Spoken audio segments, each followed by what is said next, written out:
meine Lieben, wir sind immer noch in The Beginner's Guide, dem neuen Werk des Machers von The Stanley Parabel. Und wir laufen in die falsche Richtung. Hier geht es nämlich weiter und wir werden uns bestimmt gleich wieder... So, this, combined with the entering game from earlier, tells us that Coda believes his games are connected somehow. It could even be that the stairs game and the puzzle game are literally connected in between this and the entering game. There's a bigger picture that all of his games are meant to play a role in. Some larger meaning that we won't be able to grasp until we've seen all of them. And once we have, we can step back and start to understand what exactly that bigger picture is.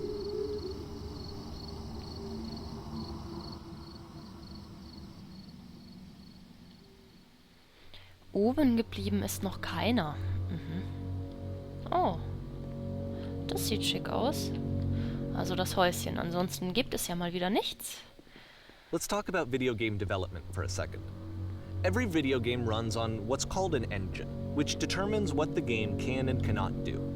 So in other words, the engine is a set of tools for game development. To make all of these games, Coda is using an engine called Source. Like all engines, Source has certain things that it does well, and it has certain things that it does poorly. One of the things that it does very well is boxy linear corridors. That's why so many of Coda's games are set in these large, flat, empty rooms, is just because he's working with what the engine does well. The tools available to the creator shape what kinds of creative work they're going to end up making. You might consider paying attention to the architecture in Coda's games, to notice how they seem to stem from an engine that's very good at producing linear, boxy corridors. Wie habe ich das gemacht? Also man lernt in diesem Spiel auch einiges über die Spieleentwicklung, gerade für so einen Laien wie mich. Ich habe ja, wie gesagt, erst vor einem halben Jahr angefangen, von daher weiß ich eigentlich gar nicht viel. Und jetzt habe ich schon ein bisschen was über die Engines gelernt und dass halt jede was anderes gut kann. Wenn man jetzt noch die einzelnen Namen und Vor- und Nachteile wüsste, dann, ja, hätte man schon ein bisschen was auf dem Kasten. Wow. Soll ich mal runter? Es geht. Oh. Ach, ist das unendlich? Kann ich da unendlich runterfallen? Nee.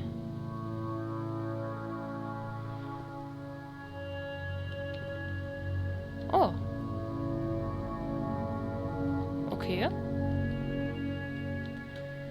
Also hat das Spiel doch schon damit gerechnet, dass ich runterfallen werde. Ich dachte jetzt eher, man muss neu starten. Aber das will das Spiel ja, dass man etwas völlig anderes vermutet, als es letztendlich tut. Oh.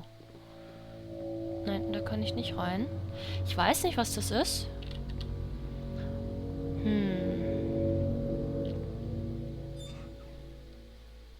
Hilfe?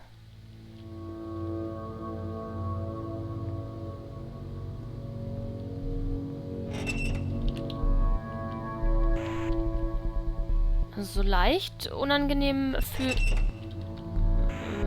Ja, okay. Cool. Ich werde in eine gefängnisartige Zelle gelotst.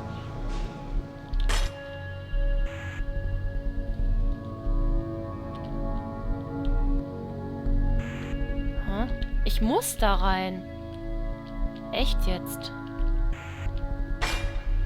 This prison, funny enough, in Coda's original design, the doors stayed shut for a full hour before letting you go.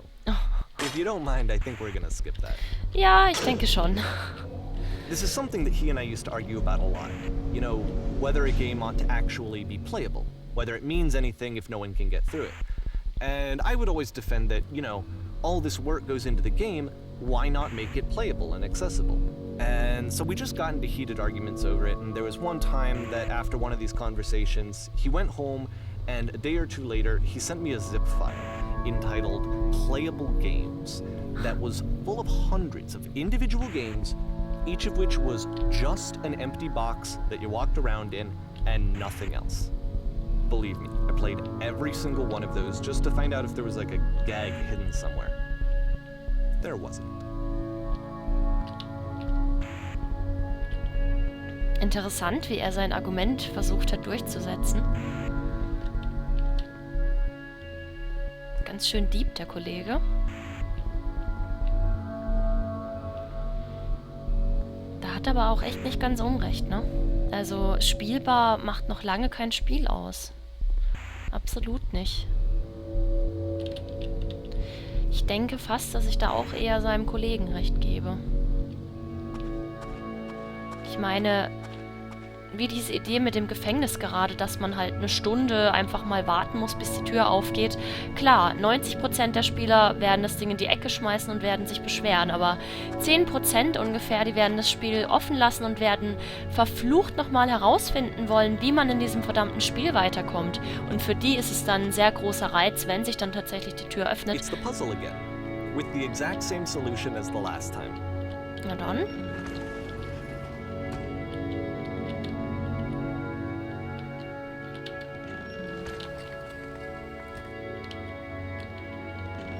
There's still no clear indication of what makes this puzzle so special that Coda is going to return to it over and over.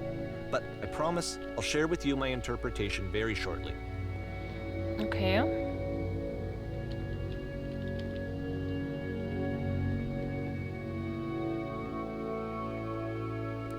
Vielleicht schaut mir ja gerade der ein oder andere Germanistiker oder Sprachwissenschaftler zu und freut sich eins weg, wie viel interpretieren man hier kann.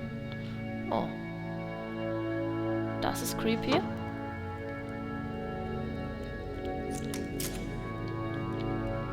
Hey du! Here, Coda begins using a kind of dialogue system that he fashioned out of the engine's chat capabilities. Use the 1, 2, 3 buttons on your keyboard to respond. Definitiv das Gefängnis.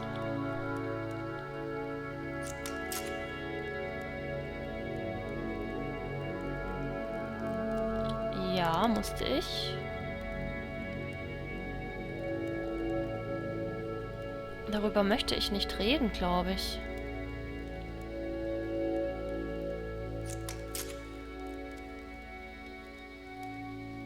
Ach so.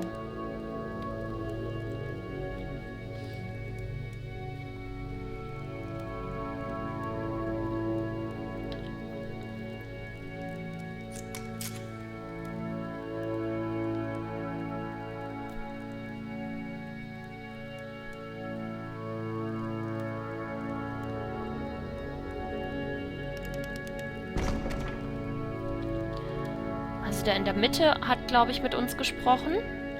Und jetzt hören sie wieder alle nur zu. Ich kann aber jetzt gar nicht mehr... Ach, das ist echt gruselig, muss ich sagen. Nee, ich kann nicht mehr interagieren. Doof.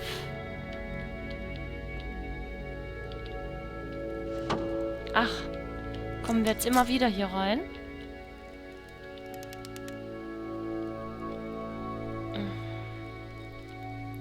Dann sagen wir die Lösung halt.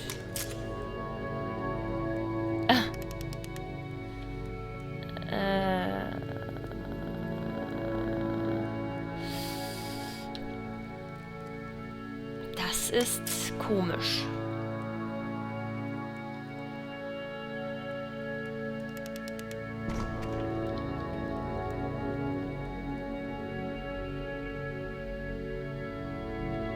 Ich bin zugegebenermaßen gerade etwas And so we make irritiert. one last descent down to the final floor of the level.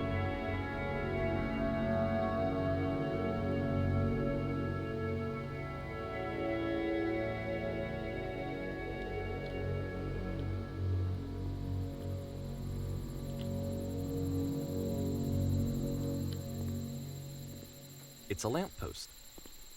Okay, I can't tell you quite why, but for some reason Coda fixates on this lamppost. It's going to appear at the end of every single one of his games from here on out. I'll tell you what I think. I think that up to this point, he's been making really strange and abstract games with no clear purpose, and maybe you can only float around in that headspace for so long. Because now he wants something to hold on to. He wants a reference point. He wants the work to be leading to something. He wants a destination, which is what this lamppost is. It's a destination. We're gonna see it in the work as well. His games are just gonna become a lot more cohesive, a lot more fully developed, with more of a clear idea behind them.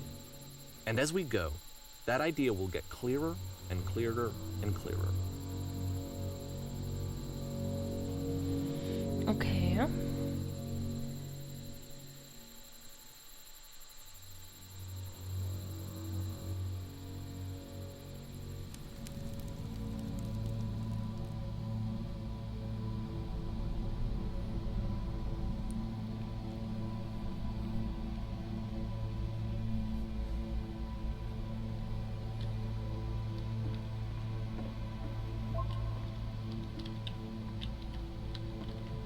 Ja, ich will sie doch lesen, aber wie?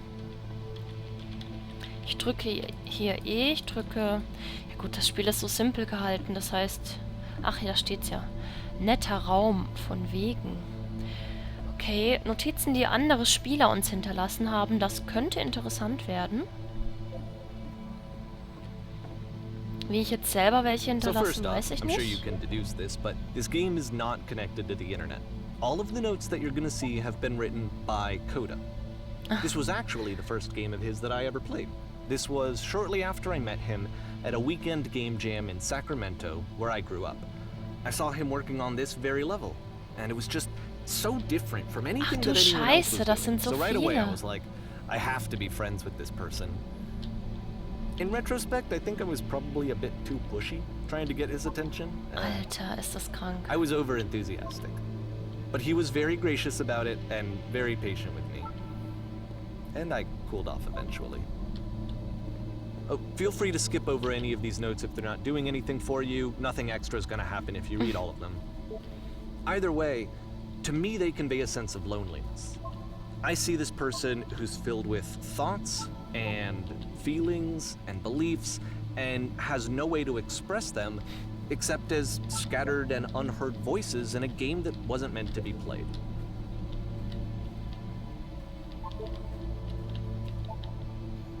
But it's ironic, isn't it, that in playing this game and seeing how alone Coda often felt, that we get to know him better and actually kind of connect with him.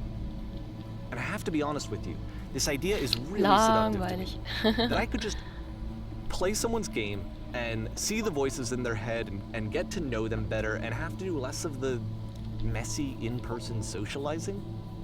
I could just get to know you through your work. I think this is why I always liked Coda's games so much, is because it felt like they let me have that connection. I felt as though he was inviting me personally into his world. And then I feel less lonely too.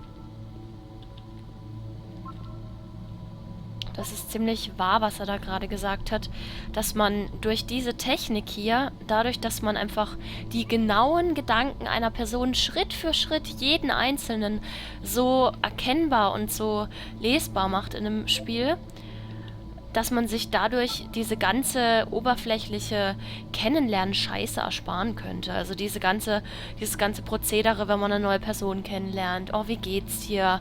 Ja, was sind deine Hobbys? Auch kann ich sie fragen, ob wir am Wochenende was unternehmen können? Und welche Lieblingsfarbe hast du? Und welche Tiere magst du? Durch sowas hier lernt man die Person viel, viel besser kennen. Auch wenn da zugegebenermaßen hauptsächlich random Bullshit drin steht. Aber selbst da ist einiges an Message und einiges an Persönlichkeit drin. Ihr merkt das ja auch in meinen Let's Plays. Ich erzähle euch jetzt auch nicht gerade ja, jedes Detail meines Privatlebens und dennoch habt ihr ziemlich großen Einblick in meine Persönlichkeit. Durch meinen Humor, durch meine Emotionalität, durch meine Einstellungen zum Spiel, durch meine Reaktionen. Und das ist eine enorm interessante Thematik, finde ich.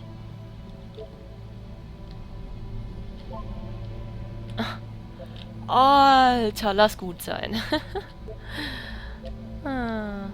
Voll witzig. Also ich kann jeden verstehen, der das Spiel langweilig findet. Denn es ist kein Action-Kracher, das habe ich aber auch nicht erwartet. Ich bekomme hier eigentlich schon ziemlich das, was ich erwartet habe. Etwas, worauf man sich halt wirklich voll und ganz einlassen muss. Ich werde hier jetzt aber trotzdem mal ein bisschen durchlaufen, weil ich glaube, sonst brauche ich keine 1,5, sondern 3,5 Stunden für das Let's Play. Das Bild gefällt mir, aber das würde ich in Kleinformat auch in meiner Wohnung aufhängen. Wer das hier gemacht hat, hat echt Probleme.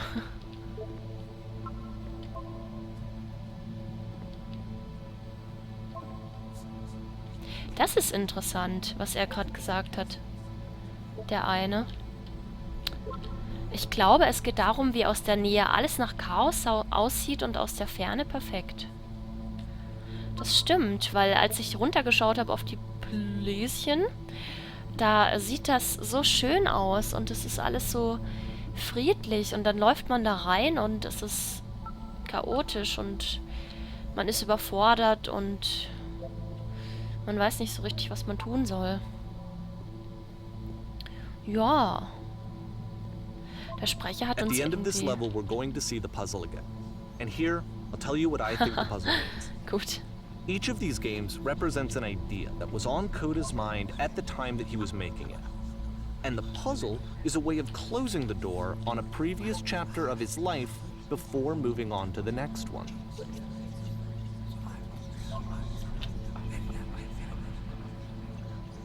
Oh, ist das creepy.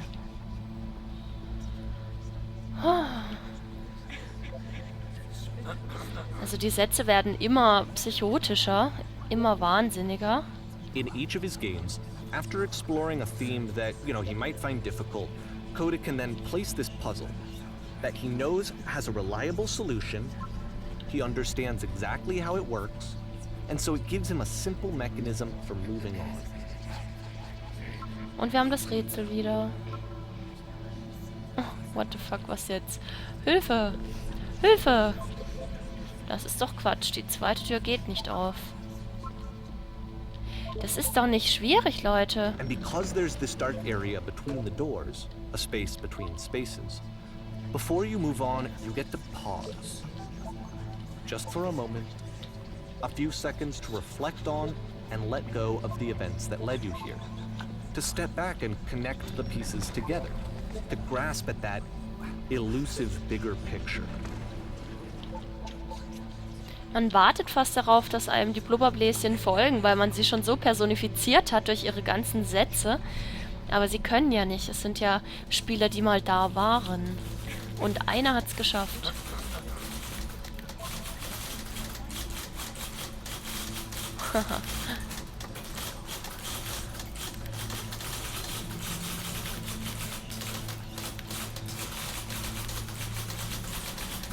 Das ist so krank und so genial.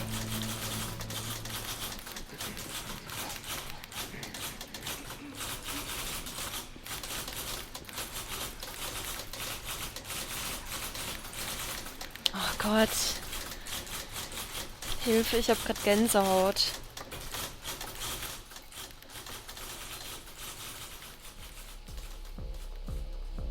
Okay, this one is tough. It's gonna kind of just spin its own wheels for a few minutes. Hang with it. Okay.